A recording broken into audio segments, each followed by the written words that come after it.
Let's play Polar Invasion. This is probably my favorite event. It's a mixture of Doom Arena and Chaos Land, so you will get free troops every 5 minutes through the Paradrop. Everybody, regardless of whether you're going to participate or not, whether you qualified to participate or not, come in here, top left corner, get the free items. I've already gotten them. In the item shop, bottom left corner, this instant recall, if I go to my depot, I've got it here. It is free for everybody else for the first one. So click it, whether you play or not. I imagine it'll stay in your depot and you'll be able to use it the next time this event happens.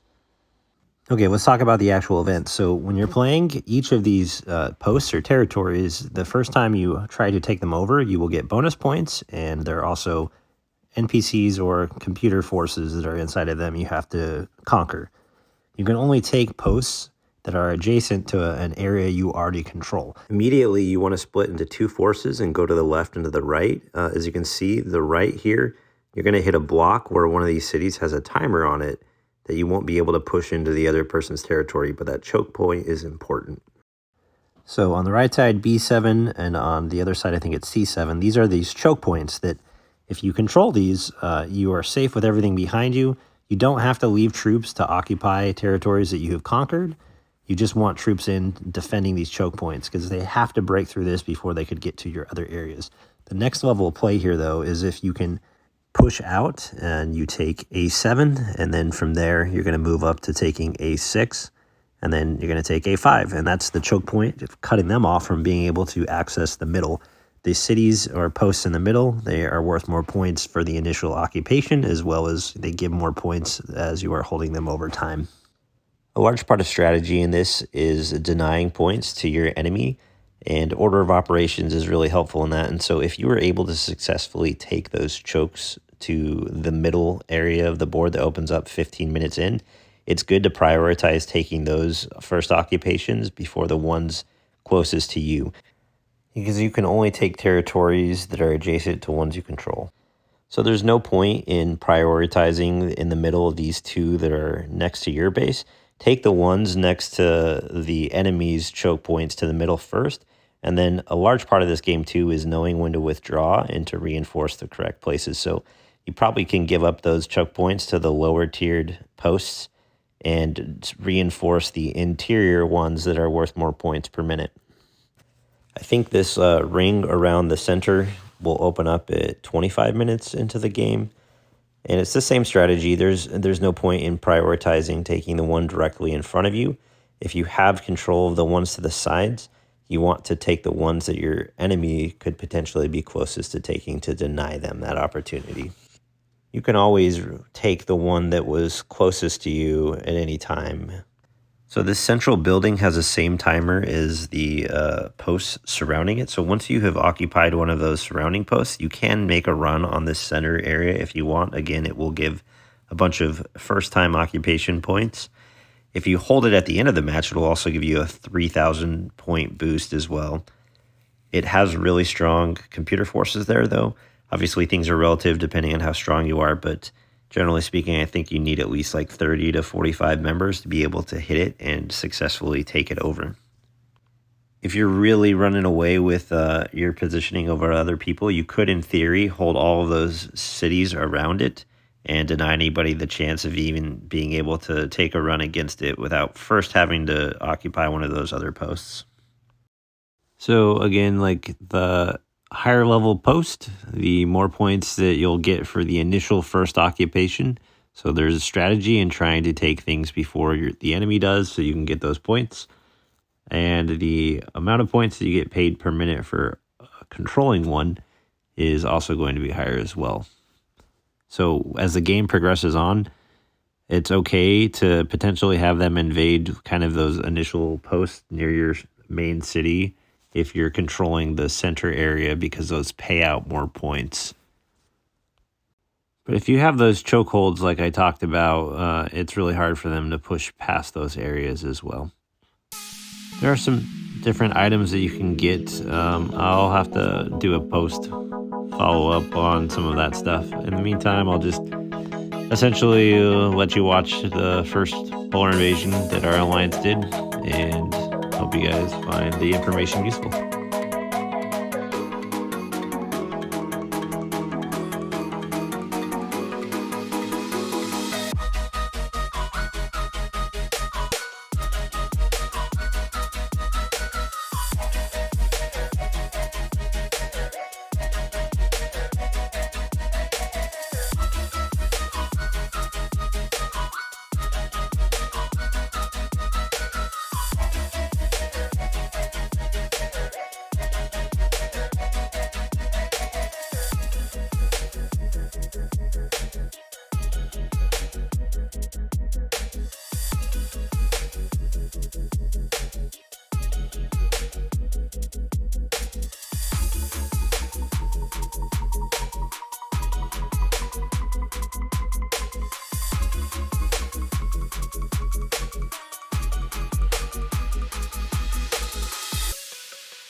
All right, so as a recap, you're going to be on a board that has cities that you can occupy, kind of like in a Doom Arena. You can only attack things that are next to something you already control. Each one of these places initially has some computer troops that you have to defeat. The ones that are closest to your base, they are available to attack right away, but the things that move towards the middle of the map and on the right side of your initial starting point, there's like a 5-minute timer after the game starts before you can start pushing into those. The ones further in the middle are, I think, a 15-minute timer. And the ones in the very middle, I think, is a 25-minute timer. Someone can correct me in the comments. The further towards the center of the board, the higher number you'll see on those cities in the bottom left corner. The higher number means that the troops will be harder to kill. There'll be a higher points awarded from occupying it for the first time, and the points per minute for controlling it will also be higher as well. The city in the center is worth 3,000 points if you occupy it at the end of the match. Strategy-wise, this is a game of trying to deny the opponents taking those first occupations, so be thoughtful in how you're prioritizing where to send stuff. You only get to use 3 fleets, no matter who you are. So make sure you're withdrawing from places that aren't worth holding on to and reinforcing choke points or other strategic spots. Don't forget to be checking the paratroop free troops that are dropped every, I think, 5 minutes or so. Hopefully this was helpful. Like and subscribe.